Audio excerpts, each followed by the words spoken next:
Hello everyone, very good morning to all of you dear students. जो भी students जो class 9th में हैं उनके लिए मैंने ये आर्टिफिशियल इंटेलिजेंसी का पूरा जो कोर्स है वो कंप्लीट कराने का सोचा है। और ये जो कोर्स है यानी कि इस सुमिता अरोरा की जो बुक है इससे ही मैं आपको पूरा पढ़ाऊँगी। और जब जैसे ही आपका सेशन एंड होगा यानी कि दिसंबर आएगा तब तक आप बिल्कुल रेडी होंगे आर्टिफिशियल इंटेलिजेंस के एग्ज़ाम को प्रॉपरली देने के लिए। तो चैप्टर वाइज मैं आपको ये टॉपिक पढ़ाऊँगी और साथ ही आपको क्वेश्चन के आंसर भी बताएंगे, क्वेश्चन सॉल्व कराएंगे, जिससे आपका एग्ज़ाम बहुत ही ईजीली निकल जाएगा। ठीक है, तो चलिए स्टार्ट करते हैं। सबसे पहले हम सिलेबस देख लेते हैं कि इस सिलेबस में क्या पढ़ना है हमें, क्लास 9th के सिलेबस में क्या है। तो चलिए देखते हैं। देखिए, आपका जो ये सिलेबस है वो 3 पार्ट में डिवाइड है। Part A, part B, part C और पार्ट डी। पार्ट ए में एम्प्लॉयबिलिटी स्किल है, पार्ट बी में वोकेशनल स्किल, पार्ट सी में आपको प्रैक्टिकल वर्क दिया है पाइथन का, और पार्ट डी में आपका प्रोजेक्ट वर्क है। देखिए, यहाँ पे जो पार्ट है इसको यूनिट वाइज डिवाइड किया गया है और उसके बाद यूनिट के बाद भी आपकी यूनिट को सेशन में डिवाइड किया गया, यानी कि बहुत अच्छे से मॉड्यूलेट किया गया पूरे चैप्टर को। ठीक है, अब देख लेते हैं कि हम आखिरकार ये चैप्टर पढ़े क्यों हमें ये क्लास 9th में इस टाइप के चैप्टर्स एआई में पढ़ाए जा रहे हैं।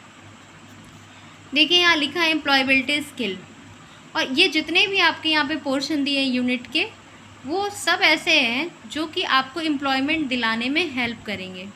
ठीक है, तो यूनिट 1 में दिया है कम्युनिकेशन स्किल, यानी कि अगर आपको जॉब चाहिए या आपको एम्प्लॉयमेंट चाहिए तो उसके लिए आपका कम्युनिकेशन स्किल बहुत बेहतर होना चाहिए।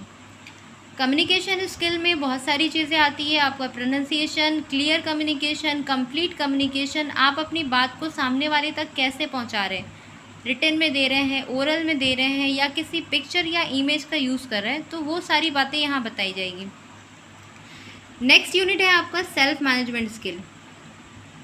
सेल्फ मैनेजमेंट स्किल में बताया जाएगा कि आप कैसे खुद का मैनेजमेंट करें, यानी अपने स्किल, अपने आप को कैसे मैनेज करें। तो ये भी एक स्किल है, ये एक आर्ट है।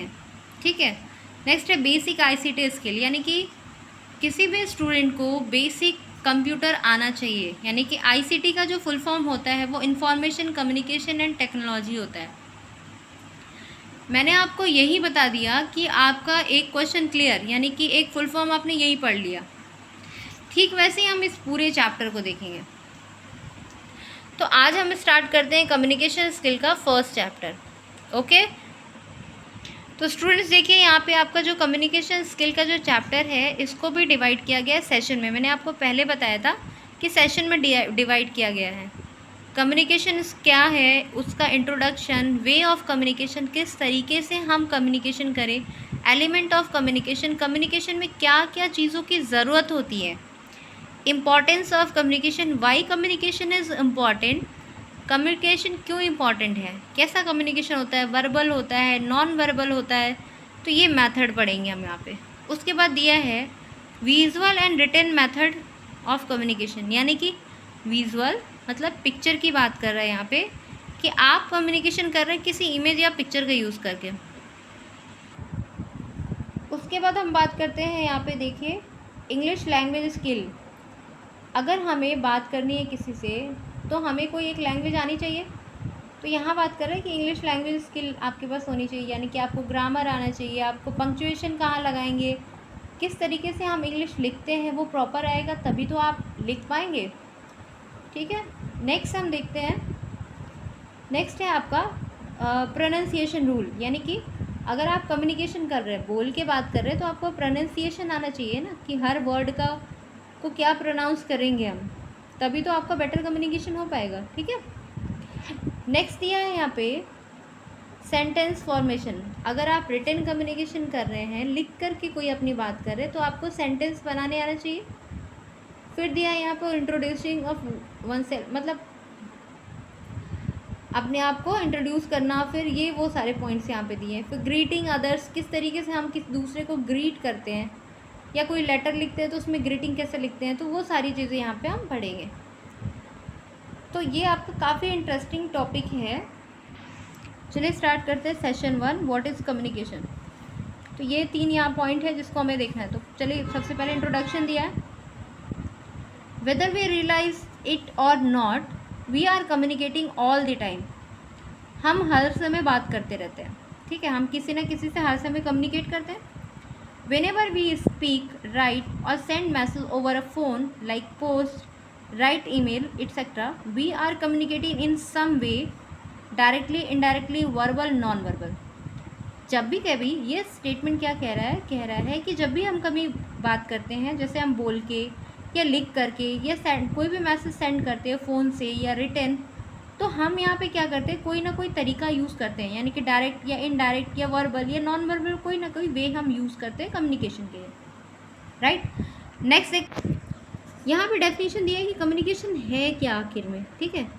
Communication is the process of exchanging passing of information, idea और thought from one person to other person in meaningful way.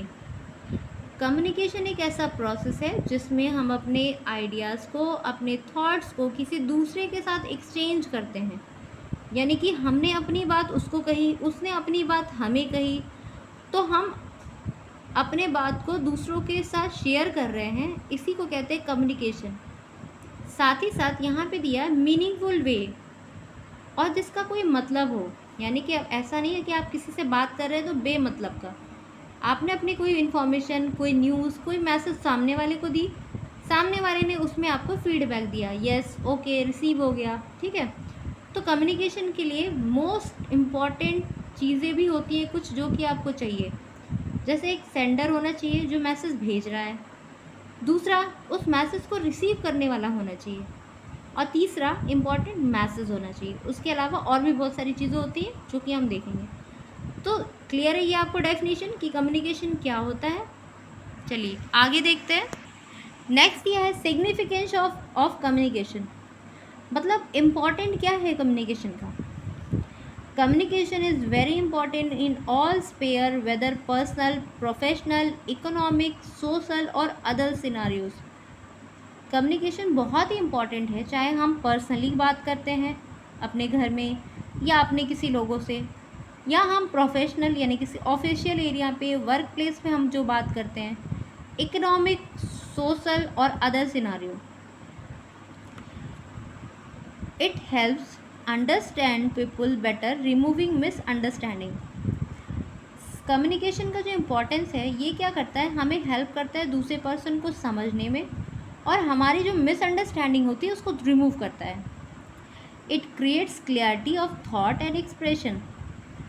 Communication का इम्पोर्टेंट इसलिए है क्योंकि ये हमारे थॉट और एक्सप्रेशन में क्लियरिटी लाता है।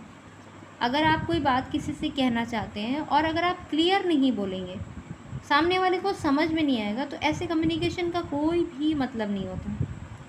नेक्स्ट देखिए, इट ऑल्सो एडुकेट्स पीपल।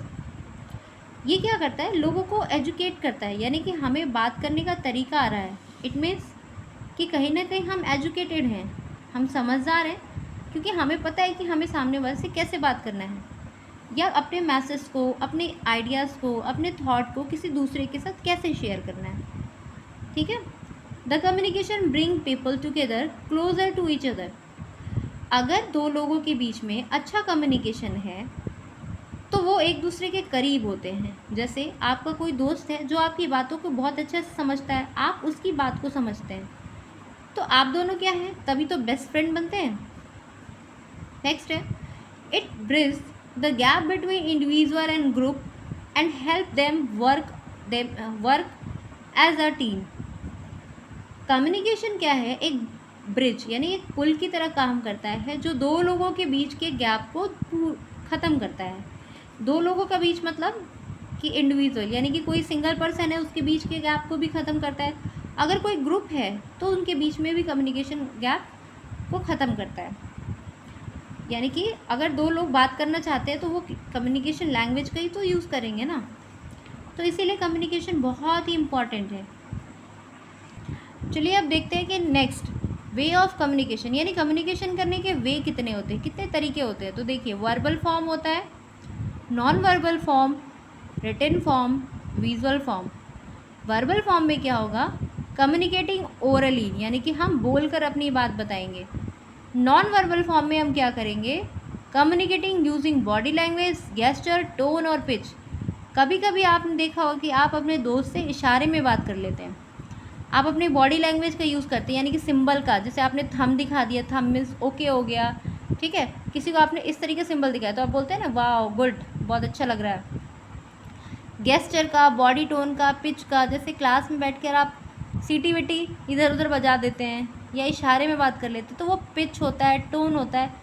और जैसे आपने देखा होगा, हाँ पिच और टोन का बात करते हैं हम आपको, जैसे जो आर्मी वाले होते हैं जंगल वगैरह में, तो वो कहीं ना कहीं एक टोन और एक पिच का भी यूज़ करते हैं आपस में कम्युनिकेशन करने के लिए, ताकि दुश्मनों को ना पता चल पाए कि उन लोगों ने आपस में क्या बात की, ठीक है।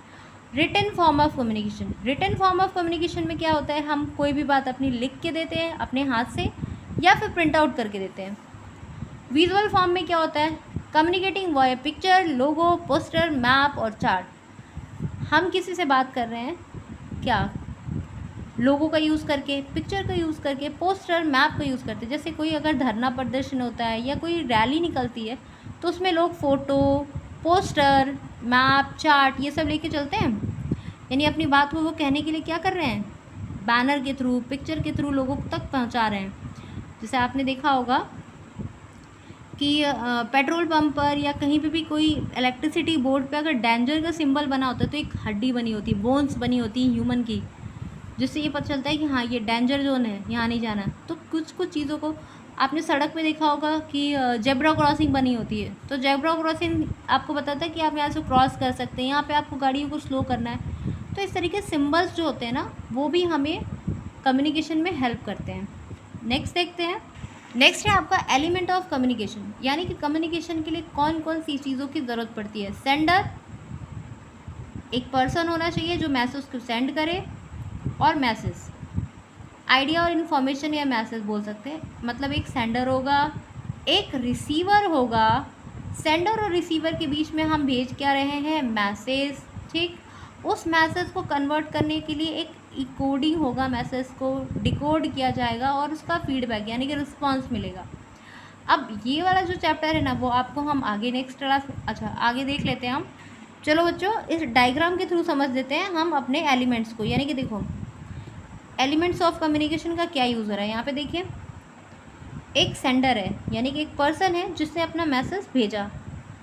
अब भेजा क्या, मैसेज, मैसेज होना चाहिए, उस मैसेज को इकोड कर दिया गया, यानी कि उसका लैंग्वेज चेंज हो गया। लैंग्वेज चेंज इसलिए हुआ क्योंकि कंप्यूटर हमारी लैंग्वेज तो समझता नहीं, वो पहले अपनी लैंग्वेज में कन्वर्ट करेगा। उसके बाद जब वो रिसीवर के पास रिसीव होने वाला है तो दोबारा से वो हमारी लैंग्वेज में कन्वर्ट हो गया, यानी कि डिकोड हो गया, ठीक है। सेंडर ने सेंड किया मैसेज, मैसेज को ट्रांसलेट कर दिया गया। उसके बाद दोबारा जब रिसीवर के पास पहुंचने वाला है उससे पहले दोबारा उसको डिकोड कर दिया गया, वापस से वो ह्यूमन लैंग्वेज में आ गया। समझ में आया। आफ्टर दैट अब इसको मैसेज रिसीव हो गया, ये इसने भेजा, इन्हें रिसीव हो गया। अब इन्हें रिसीव हुआ है ये बताएंगे ना इनको, तो इन्होंने क्या दे दिया, फीडबैक दे दिया, okay I got your message. Next दोबारा इन्होंने जब ये फीडबैक दिया तो अब ये फीडबैक दोबारा से ट्रांसलेट होगा, क्योंकि फीडबैक अब यहाँ पहुँचाना है हमें, तो फिर से ये इकोड हुआ, फिर से डिकोड हुआ। तो यहाँ पे देखिए ये कम्युनिकेशन चैनल है जिसमें कम्युनिकेशन एलिमेंट दिए गए हैं। कौन कौन से एलिमेंट है, sender, message, encoding, decoding, receiver, feedback, again encoding, decoding, ठीक है। तो चलो बच्चों आज के लिए बस इतना ही, अब हम मिलते हैं नेक्स्ट क्लास में। Okay bye. कमेंट करके आप ज़रूर बताइए कि आपको वीडियो कैसी लगी। अगर कोई डाउट है तो पूछिए, अगर आपको किसी पर्टिकुलर टॉपिक पे वीडियो चाहिए तो आप मुझे ज़रूर बताइए। Okay bye.